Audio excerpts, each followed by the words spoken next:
Media సోదరులకు నమస్కారం. నా పేరు Vairaju. Private colleges and schools staff and workers union general సెక్రటరీని. ఈరోజు లిటిల్ ఏంజల్స్ యాజమాన్యం దుర్మార్గంగా ముగ్గురు కార్మికులు తీసేయడం కాకుండా గత 20-25 సంవత్సరాల నుంచి ఉద్యోగాలు చేస్తున్న కార్మికులకి, సెక్యూరిటీ గార్డ్సు, డ్రైవర్సు, కండక్టర్సు వీళ్ళు ఎవరైతే ఉన్నారో వాళ్ళకి టెర్మినల్ బెనిఫిట్ ఇవ్వకుండా దుర్మార్గంగా చట్ట వ్యతిరేక చర్యలకు పాల్పడడం జరిగింది. ఈరోజు దాదాపు 4-5 సంవత్సరాల నుంచి యాజమాన్యం కాలు చుట్టూ వీళ్ళంతా కూడా వాళ్ళకి టెర్మినల్ బెనిఫిట్ ఇవ్వాలని, వాళ్ళకి ఏదైతే ఉందో గ్రాడ్యుయేటీ 20 సంవత్సరాలు, 15 సంవత్సరాలు, 23 సంవత్సరాలు ఇలా పనిచేసిన వాళ్ళకి చట్టబద్ధంగా దాదాపు 2 లక్షల పైన వాళ్ళకి టెర్మినల్ బెనిఫిట్స్ వస్తాయి. అది ఇవ్వకుండా యాజమాన్యం ఈ రకంగా దుర్మార్గంగా చేస్తుంది. ముగ్గురు డ్రైవర్స్ని మాత్రం తాగి వచ్చారని నెపంతో వాళ్ళని ఉద్యోగం నుంచి తీయడం జరిగింది. గత 15 సంవత్సరాలుగా ఈ ముగ్గురు డ్రైవర్సు చాలా చక్కగా వాళ్ళ విధులను నిర్వహిస్తూ వచ్చారు. ఎప్పుడు కూడా ఎటువంటి కంప్లైంట్ లేదు.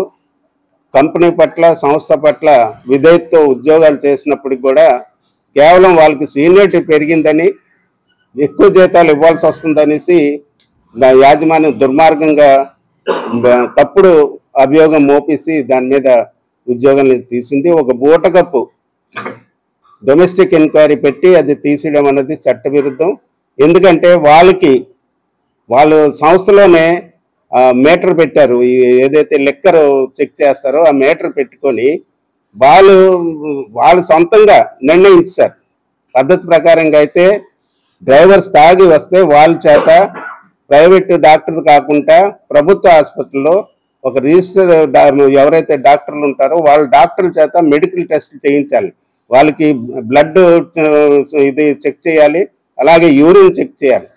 అప్పుడు కానీ వాళ్ళు తాగినట్టు నిర్ధారణ చేయడం లేదు. యాజమాన్యం కేవలం ఉద్యోగాలను తీసేయడానికే వీళ్ళ యొక్క సీనియారిటీ ఎక్కువైపోయింది, వీళ్ళకి ఎక్కువ జీతాలు ఇవ్వాల్సి వస్తుంది అనేసి యాజమాన్యం ఈ రకంగా తీసేయడం సరైనది కాదు. ఇప్పటికే లేబర్ డిపార్ట్మెంట్కి వీళ్ళ యొక్క సమస్య పరిష్కారం చేయకుండా ఇంకా కాలయాపన చేస్తే దాని మీద ఆందోళన ఉధృతి చేస్తాం. అలాగే కార్మికులు యూనియన్లో ఉన్నారని కూడా కక్ష సాధింపు మొదలెట్టింది. డ్రైవర్స్ చేత మట్టి తవ్వించడం, మట్టి మోయించడం, కండక్టర్ చేత రోలరు ఏదైతే రోడ్ రోలర్ ఉంటుందో దాంతో పని చేయించడం. అంటే డ్రైవరు కండక్టర్లు ఇక్కడ ఇంత కష్టపడి పనిచేస్తే డ్రైవింగ్ ఏం చేస్తారని వాళ్ళకి కనీసం ఇంగితగానం యాజమాన్యంకి లేదు. యాజమాన్యం చాలా దుర్మార్గంగా ఉంది. తన యొక్క చట్ట వ్యతిరేక చర్యలు, అలాగే అమానుష చర్యలను విడనాడి కార్మికులను ఉద్యోగంలో తీసుకోవాలి. అలాగే రిటైర్ అయిన వాళ్ళ ఎవరైతే ఉన్నారో కార్మికులందరికీ కూడా చట్టబద్ధంగా ఏదైతే ఉందో ఆ డబ్బులు వాళ్ళకి బెనిఫిట్స్, టెర్మినల్ బెనిఫిట్స్ ఇవ్వాలని డిమాండ్ చేస్తున్నాం. లేని పక్షంలో రాబోయే కాలంలో పెద్ద ఆందోళన చేస్తాం. అలాగే లోపల వర్కర్స్ ఎవరైతే ఉన్నారో వాళ్ళ మీద హెరాస్మెంట్ ఆపాలి. యూనియన్లో ఉండాలని వాళ్ళంతటా వాళ్ళ ఉద్యోగం మానేసి వెళ్ళిపోవాలని హెరాస్మెంట్ చేస్తున్నారు, అది కూడా ఆపాలనేసి ఈ సందర్భంగా డిమాండ్ చేస్తున్నాం. 3 సంవత్సరాలు డ్రైవర్గా పనిచేశాను. కానీ అన్యాయంగా నన్ను తాగొచ్చాడని నెపంతో ఉద్యోగాలను తీసేశారు. నా భార్య ఇంటికి వెళ్ళి ఓనర్ గారిని, మా చైర్మన్ గారిని కాళ్ళమే పడగా మా ఆవిడని పోలీస్ కంప్లైంట్ ఇస్తారని గట్టిగా బెదిరించారు. చివరికి ఏ దిక్కు లేక సిఐటిని ఆశ్రయిస్తే సస్పెండ్ చేశారని 6 నెలలు ఆఫ్ జీతాలతో మమ్మల్ని గడుపుతున్నాం. ఆకలి మంటలతో రోడ్డున పడ్డాం. 3 డ్రైవర్లు అంటే తాగొచ్చారు, మేము తాగలేదు, మీరు డాక్టర్ దగ్గర చెక్ చేయించండి, డాక్టర్ దగ్గర తీసుకెళ్ళి బ్లడ్ టెస్ట్ చేయించండి అయినా సరే అని వినకుండా, ఏ తప్పు లేకుండా ఇప్పటి వరకు నేను 23 సంవత్సరాల్లో ఎటువంటి రోడ్డు మీద కానీ, లేకపోతే బస్సు యాక్సిడెంట్ అయినా కానీ, లేకపోతే పోలీసు వాళ్ళకి ఇది బీట్ అనలైజర్ టెస్ట్ కూడా మేము ఎప్పుడు దొరకకుండా అంటే నా పోలీసు వాళ్ళు మమ్మల్ని అనుమానించలేదు. ఆ 23 సంవత్సరాలు బట్టి ప్రభుత్వ పోలీసులు రోడ్డు మీద అనేక రకాలుగా చెక్ చేస్తున్నారు. వాళ్ళకి కూడా మేము ఎప్పుడు ఈ విధంగా పట్టుబడలేదు. కానీ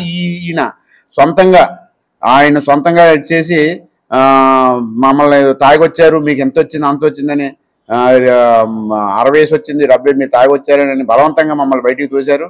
అంటే ఇది అన్యాయం. 23 సంవత్సరాలు, ఇప్పుడు నాకు 53 సంవత్సరాలు వచ్చినా నాకు ఎవరు ఉద్యోగం ఇవ్వనంటున్నారు?